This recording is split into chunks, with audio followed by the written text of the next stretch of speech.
pour la rubrique astuces, elle vient rebondir par rapport à notre rubrique découverte. Nous allons vous parler de comment planter, si je peux dire.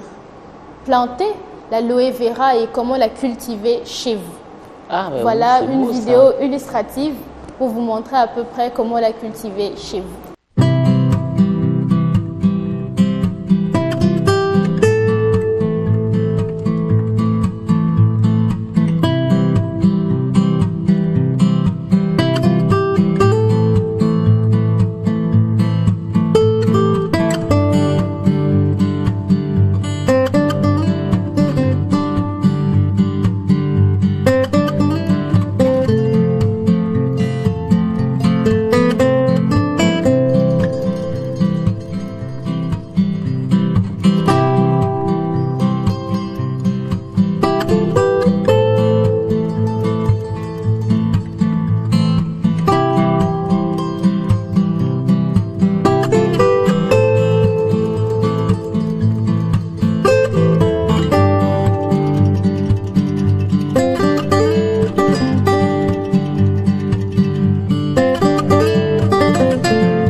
Alors voilà, c'était une vidéo pour vous illustrer un peu comment cultiver la plante l'aloe vera chez vous, si vous en trouvez.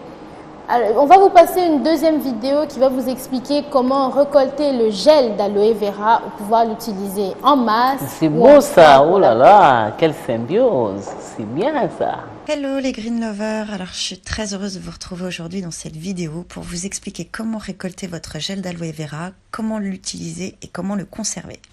Alors ça c'est mon aloe vera, j'ai un article sur le blog qui vous explique comment l'entretenir et puis également tous ses bienfaits, donc je vous laisserai vous y reporter, je vous mettrai le lien en commentaire.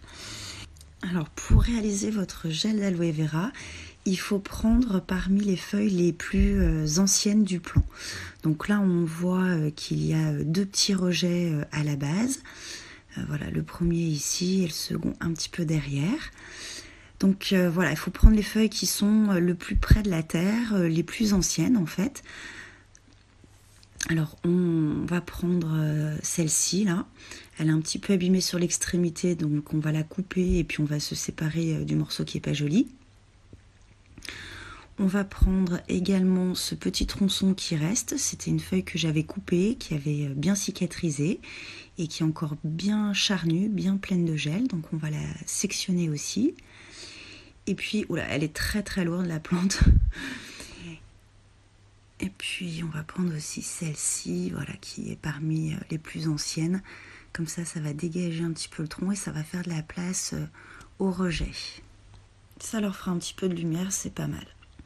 Alors maintenant, on va passer à l'étape section des feuilles.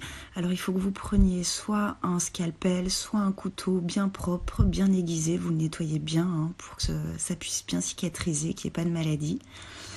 Ne prenez pas un sécateur, ça écraserait trop les feuilles charnues qui sont pleines d'eau et ça abîmerait vraiment la feuille.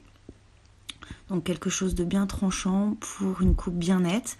Faites attention de ne pas abîmer le reste. Ah, il y a un petit rejet là, c'est sympa. Donc je vais faire attention de ne pas l'abîmer. Et vous sectionnez en fait comme vous couperiez un fruit ou un légume. Alors plus la coupe sera nette et plus le plan cicatrisera. Donc là je vais passer en accéléré pour couper les 3 feuilles que je vous ai montré tout à l'heure. On voit bien le gel là déjà. C'est sympa. Et puis voilà la dernière grande feuille ici que je vais couper de chaque côté et que je vais laisser voilà, tout simplement tomber. Alors voilà typiquement ce que je voulais impérativement vous montrer, ce liquide jaunâtre marron qui est contenu dans les feuilles de l'aloe vera s'appelle l'ayoline et c'est quelque chose de très nocif et de dangereux qu'il faut donc absolument pas récupérer. Alors c'est pas contenu dans le gel, c'est contenu dans la couche externe de la feuille. Et moi, ma petite astuce, c'est voilà, dès que vous les avez coupés, vous les trempez tout de suite dans l'eau et du coup, l'ayoline ne s'écoule plus du tout. Alors, pour récolter le gel, vous coupez donc en plusieurs tronçons votre feuille d'aloe vera. Vous vous débarrassez ensuite des extrémités sur les côtés, voilà. Et ensuite, vous la coupez en deux et vous venez à l'aide d'une cuillère, voilà, récupérer le gel. Alors, il est très important que vous ne pressiez pas trop la feuille pour ne pas en fait susciter un écoulement d'ayoline. Ça vient tout seul, il suffit de pas trop forcer non plus. Alors, faut pas être trop gourmand, hein, récupérez pas trop près, voilà. Mais ça vient très très bien, très très facilement. Et puis après, vous vous débarrassez du reste, de tout l'excédent. Donc il faut quand même un petit peu, vous voyez à peu près l'équivalent de 3 feuilles pour pouvoir se faire quelque chose d'assez consistant.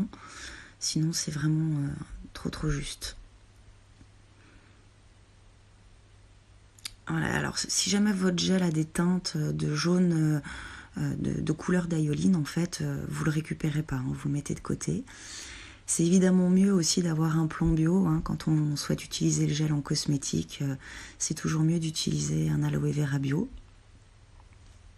Alors c'est vrai que c'est quelque chose de vraiment sympa de se faire ses propres produits. J'espère que vous avez compris et que ça a pu vous aider à savoir comment récolter le gel d'aloe vera et pouvoir l'utiliser chez vous pour tout ce que vous voulez en fait, tout ce qui est possible de faire avec l'aloe vera. Alors voilà, nous nous rapprochons de la fin. On va passer à notre rubrique anniversaire.